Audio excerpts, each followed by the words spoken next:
It's more than just music. This is the journey, this is the vibe. It's such a deep vibration that can benefit everybody, I think.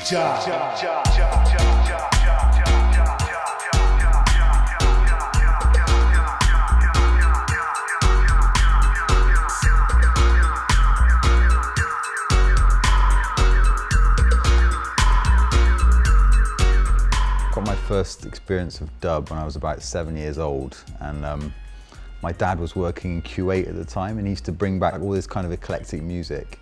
And one of the albums he brought back was the Dub Factor by Black Uhuru.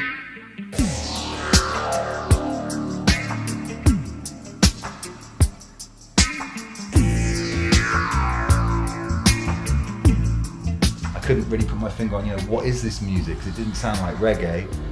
It had this kind of like third dimension to it, and it was just so deep and dark. And actually I found it quite scary in the early days, but later became one of my favourite dub albums and most influential. During the 90s, we were teenagers record shopping in Bristol. We got into dub reggae, spent our Saturdays record shopping and stuff, and that's kind of where things began, two friends into the same music. We never lived in the same neighbourhood, so we'd see each other at weekends and stuff, but not always frequently, so I would mail him cassettes in the post. I can remember listening in the school playground, on headphones on my Walkman, and then feeding back to Digi with probably another handwritten letter in that time, you know what I mean?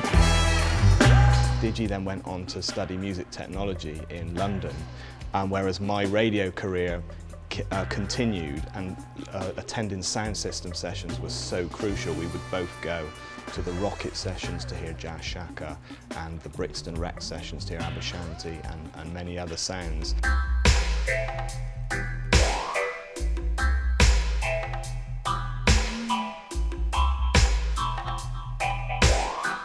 It was Shaka who first played Dubkasm, and that was just the ultimate, really, because that's the end result of the whole journey, isn't it? That's the end there. It's like hearing it in the dance. There's the grand finale.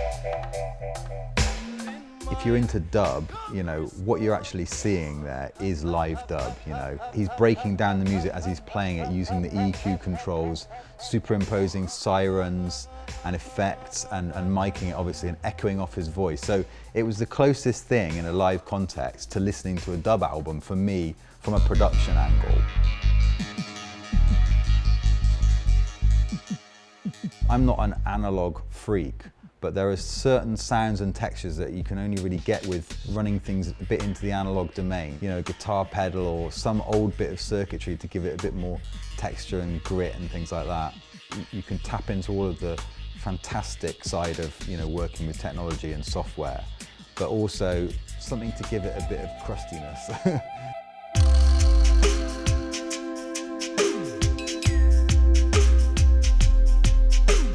I think that sound system culture still plays a big part, but I also feel that we're at a point at the moment where, with dubstep, which is obviously, got its roots in sound system as well, dubstep it's gone on its own journey, using sounds and influences that are very much from the electronica world more so, and that dubstep world. And I think you're getting quite a fresh sound coming through at the moment.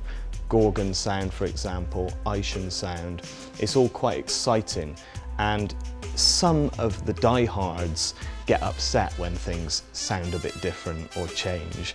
But it's important that the journey keeps going and that they can then bring in young people again who can then check the original dub reggae vibrations, and that hopefully keeps the whole thing alive. It's exciting, and once you're tapped into it, I don't think you'll be going anywhere fast.